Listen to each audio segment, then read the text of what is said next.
Je me suis demandé si c'était possible de créer des icônes et des logos avec Figma. Mais Jérémy, pourquoi tu n'utilises pas Adobe Illustrator pour faire ça? Bonne question. La raison principale, c'est que je suis de la génération de ceux qui ont commencé à utiliser Sketch. Du coup, je voyais pas l'intérêt des outils Adobe qui, soyons honnêtes, à première vue, fait quand même assez peur. Il existe plein de sites gratuits et payants pour trouver des icônes. Mais même sur les meilleurs sites, on ne trouve pas toujours ce qu'on veut. La taille, la forme, le style de manière générale vont varier d'une icône à une autre et on se retrouve avec beaucoup de choix, mais sans avoir la possibilité de vraiment les utiliser, sans prendre le risque de créer ce genre de site où lorsque vous êtes dessus, vous avez le sentiment que quelque chose ne va pas, même si vous ne savez pas pourquoi. Donc aujourd'hui, je vais vous montrer deux techniques très simples pour créer vous-même toutes sortes d'icônes simple, et ce même si vous n'êtes pas un designer. Pour cet exercice, je vais utiliser Figma, mais vous pouvez bien sûr utiliser d'autres outils comme Adobe a tout racheté. Du coup, Adobe XD, que je recommande absolument pas, ou encore le petit nouveau PenPod qui est gratuit et qui a l'air de faire le job, mais qui sera probablement racheté par Adobe à un moment ou à un autre. Pour respecter les bons principes en UX design, une icône est quelque chose qui doit posséder 3 caractéristiques. Premièrement, avoir une bonne affordance. Autrement dit, elle doit être suffisamment claire pour qu'on comprenne sa signification en un clin d'œil. Par exemple, si je vous montre cette icône et que vous me dites que c'est une salade, je peux plus rien pour vous. La deuxième caractéristique d'une icône doit être simple. L'effort cognitif, le truc là-haut qui nous permet de réfléchir, doit être minimum. Et enfin, une icône doit être visible même en tout petit. Maintenant que vous savez tout, je vous invite à vous diriger vers votre logiciel, peu importe lequel, et de suivre les instructions que je vais vous donner. Nous revoilà ici dans Figma pour le coup. Moi donc j'ai créé une page que j'ai appelée logo, donc c'est ici qu'on va faire le petit exercice.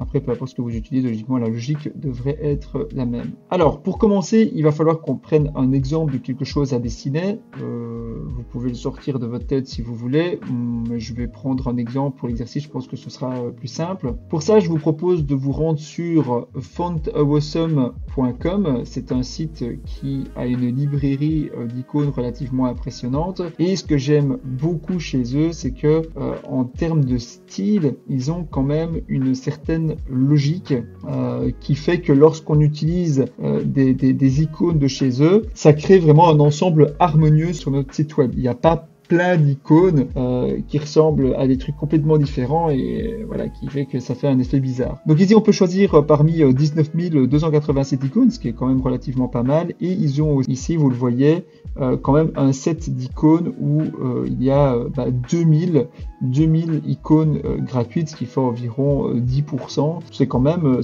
sympa. Alors, moi, ce que je vous propose d'utiliser comme icône, ça va être, par exemple, quelque chose de simple et pas trop simple. J'avais pensé à un arbre.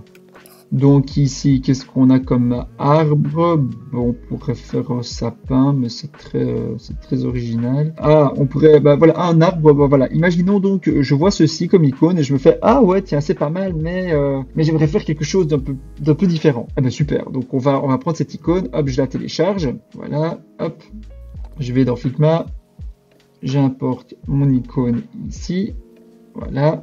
Et donc maintenant j'ai mon icône dans un format qui est de 512 par 512. Alors pour l'exercice, on peut reprendre ce format-là. Par contre, ce sera super important forcément de voir comment est-ce que cette icône fonctionne aussi si on la réduit par exemple à 20 pixels. Là, vous avez donc l'icône, et je vais mettre un commande 0 ici, je suis déjà donc en 100%. Voici à quoi ressemblerait l'icône, en guillemets, sur un site web, d'accord? Donc c'est important de la mettre en petit pour que vous vous rendiez compte de, tiens, est-ce que c'est quelque chose qui va être visible et compréhensible si je devais rajouter un texte, par exemple, là je suis en très grand, je vais mettre ça en 16, et on va mettre par exemple ceci est un arbre. Et donc ici, ouais, on voit plus ou moins que c'est OK. À mon avis, je pense que moi je l'utiliserai plutôt en 24 pixels.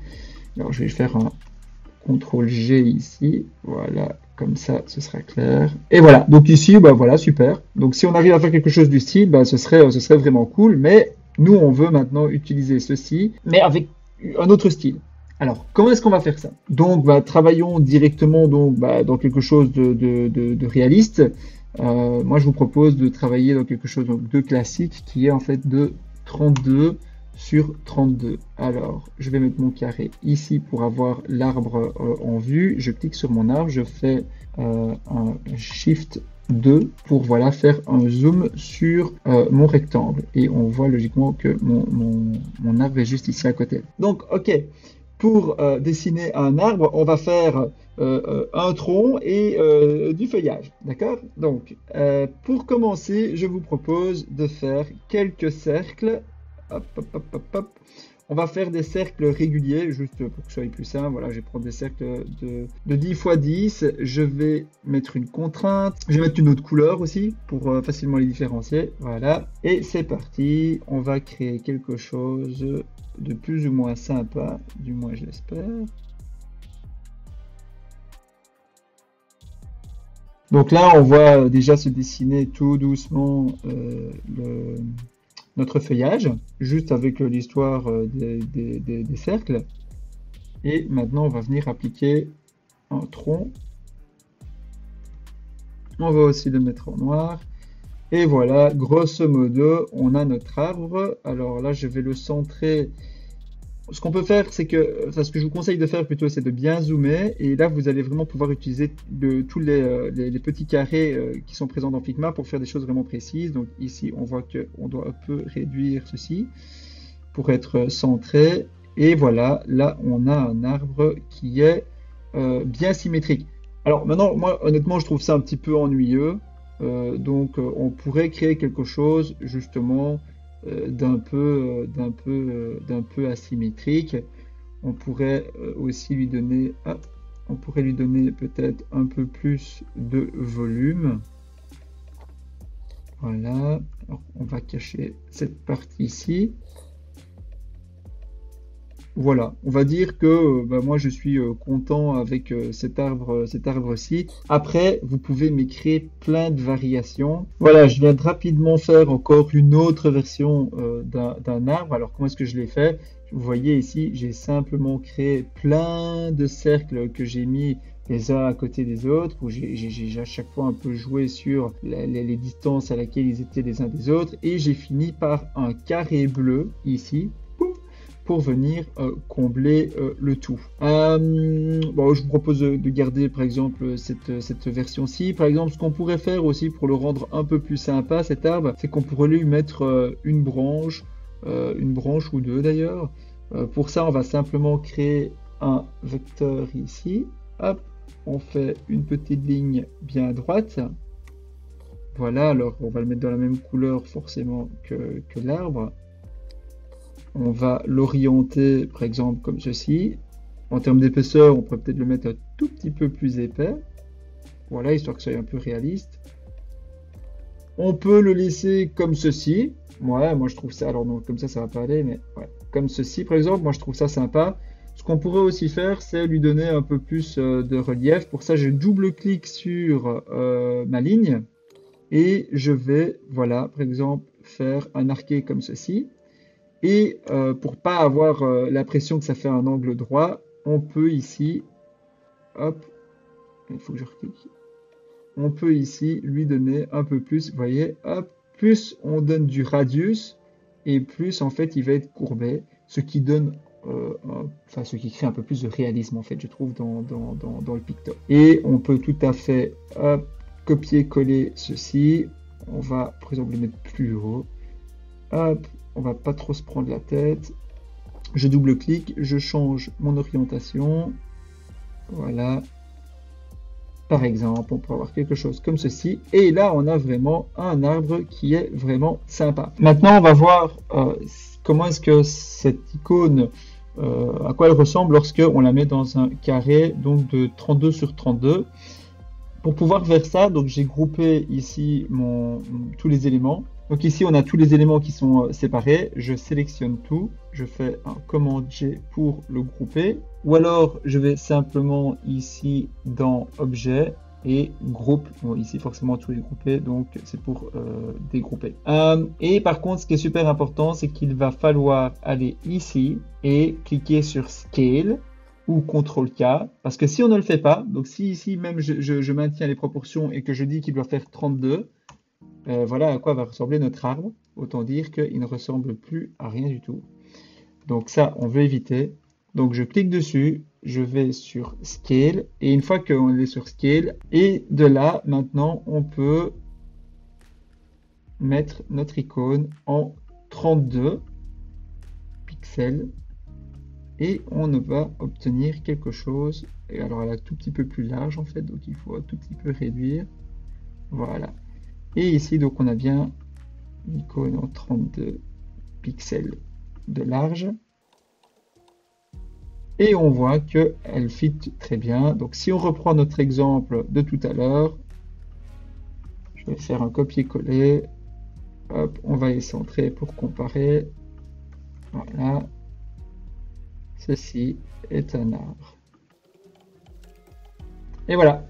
Donc vous avez ici deux exemples. Alors on l'a mis en 24 sur 24. On va essayer de le mettre ici nous aussi en 24. Voilà.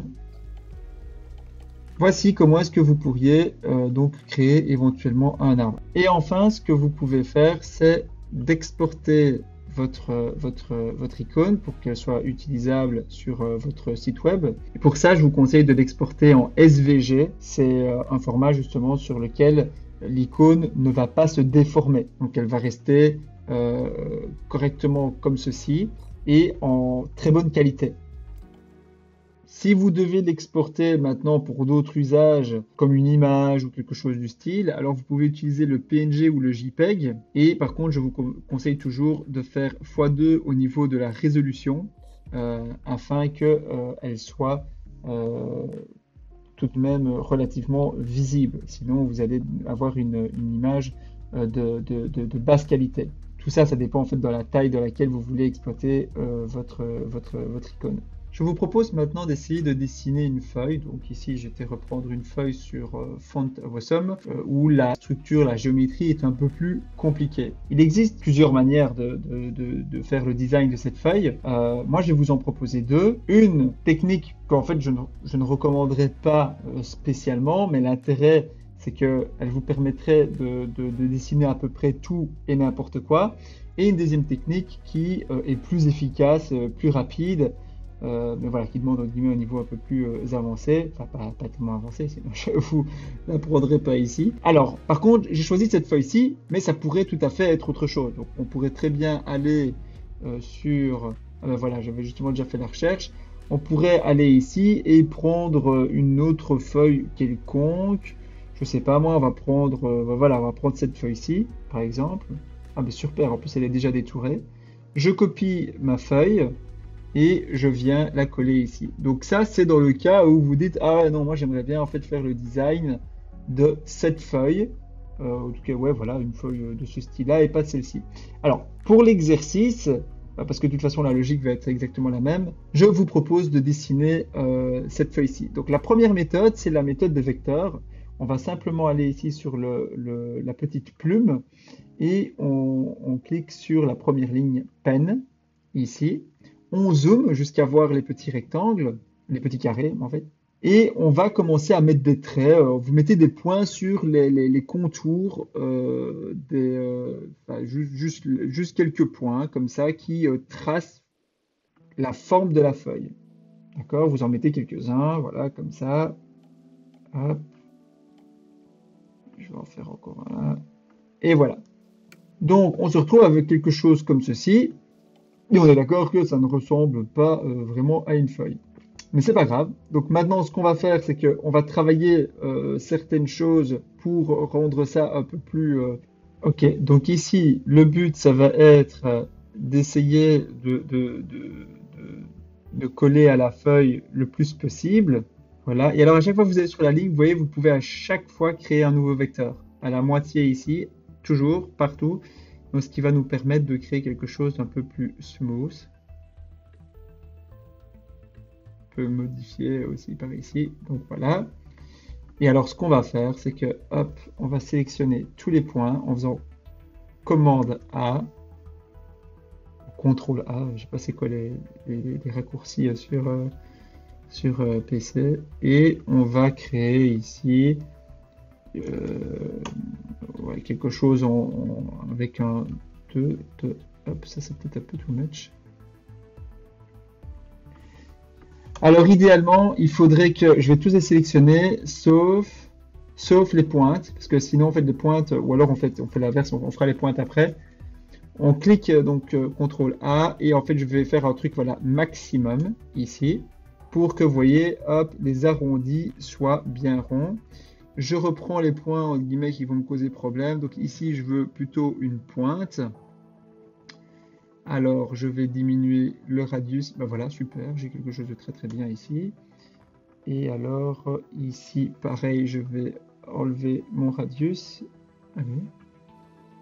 Voilà, après vous pouvez choisir, vous pouvez très bien mettre quand même un radius de 2, de 1, enfin ça c'est un peu à vous de voir. Alors ici on va essayer hop, de bien mettre ceci droit et à équidistance pour avoir une belle boucle. Mais il faudrait que ce soit aligné, sinon on va avoir quelque chose d'étrange. Et alors, il nous manque encore ici. Hop. Alors, si on veut vraiment être super précis, il y a moyen de double-cliquer. Hop. Il y a moyen ici, en prenant ceci. Voilà, de faire quelque chose d'encore un peu plus précis. Alors, ensuite, ce qu'on va faire, c'est qu'on va remplir notre image ici avec du bleu. Voilà. Et on obtient grosso modo, plus ou moins, une feuille qui ressemble à celle d'origine. Mais bon, comme on peut le constater, c'est pas dingue. Ça fait l'affaire. Enfin, ça fait l'affaire, ça dépend c'est quoi votre objectif, mais ça peut plus ou moins fonctionner. Alors ça c'est la première méthode, et donc l'intérêt c'est qu'en fait vous pourriez recopier n'importe quel type de design grâce à cette technique-là. Par exemple pour ce design-ci, qui est vraiment avec plein de petites indentations et tout ça, ça pourrait très bien fonctionner. D'ailleurs je vois pas vraiment en fait comment résoudre ça plus rapidement si vous voulez vraiment faire une feuille qui a autant de coins. Alors maintenant je vais vous montrer l'autre façon de faire pour créer une feuille comme ceci, mais de manière beaucoup plus simple. Alors, la première chose qu'on va faire, c'est qu'on va dessiner de nouveau un cercle. Alors, de nouveau, je vous propose d'essayer de superposer un maximum les éléments.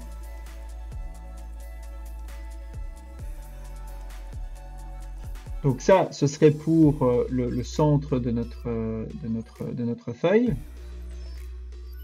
Ensuite, on va faire la tige. Pour la tige, ça va pas être très compliqué. On va prendre de nouveau un vecteur ici. On va faire une ligne. Voilà. Je vais créer une épaisseur comme ceci. Ici, je peux choisir de quel type est-ce que je veux faire pour ma ligne. Je vais créer un arrondi.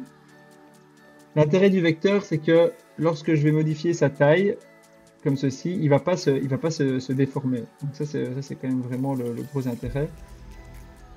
On va lui donner une petite courbe et on va justement de nouveau ici, voilà, créer quelque chose de beaucoup plus smooth.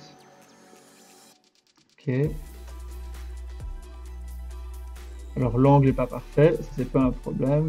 On n'a que travailler l'angle. Voilà, très bien. Et on va maintenant, ici, déformer notre... Je vais d'abord le mettre dans une couleur. Celui-là, on va le mettre dans une couleur. Ah, enfin, on va tout mettre en bleu, parce que sinon on va pas s'y retrouver avec l'autre. Allez, voilà. On va déformer notre cercle pour qu'il ressemble plus ou moins à cette forme. je vois pas trop comment est-ce qu'on pourrait faire d'autre. Il y aurait moyen peut-être de créer. En fait, on pourrait éventuellement là, à ce moment-ci, prendre un vecteur d'ici, faire quelque chose comme ceci. Bon, par contre, j'ai complètement craqué sur son épaisseur. Voilà, on pourrait jouer comme ça. Hop, je vais terminer mon vecteur. Vous voyez, on pourrait faire ceci. Hop, on crée un arrondi plus ou moins, etc. Donc, on pourrait faire ça, d'accord? Remplir cette forme ici. Hop, on la remplit et on va la mettre avec du bleu, s'il veut bien. Oui, pour ça, j'aurais dû en fait fermer la forme. Voilà. Ici, on va remplir la forme avec le bleu, hop, et on jouerait un peu sur les arrondis et tout ça pour pouvoir le faire. Mais il y a une autre manière de le faire, hop, un peu plus sympa. C'est qu'en cliquant ici, vous voyez, il y a des lignes qui apparaissent. Ces lignes vont permettre de modifier la forme de notre cercle. Et donc, on pourrait créer quelque chose un peu plus rapidement.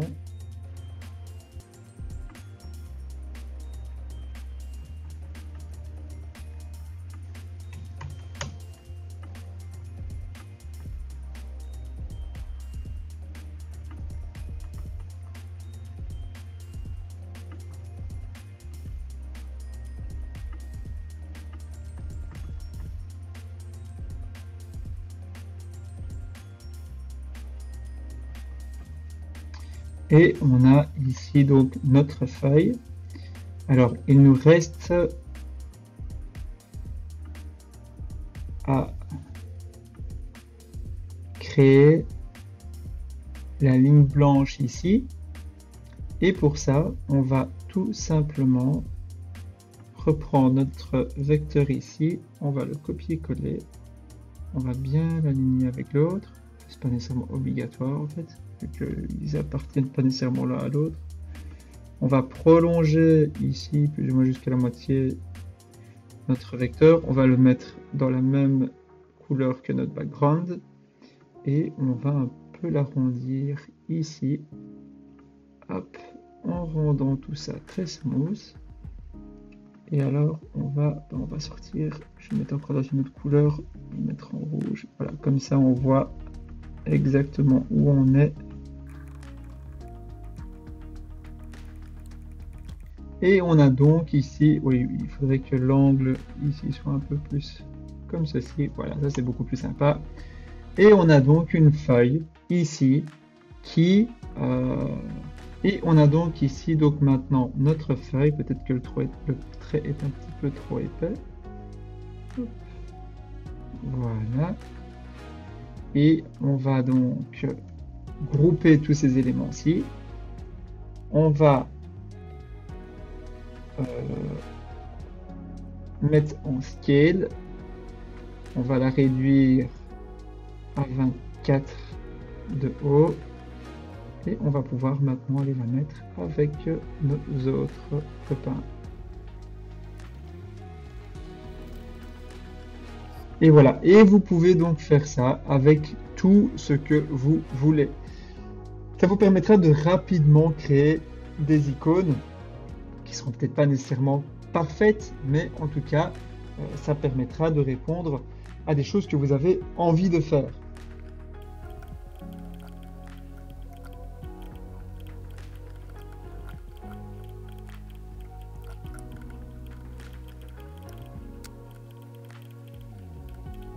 Et comme d'habitude, si vous avez aimé cette vidéo, n'hésitez pas à laisser un petit pouce bleu, à activer la cloche et à vous abonner si ce n'est pas encore fait.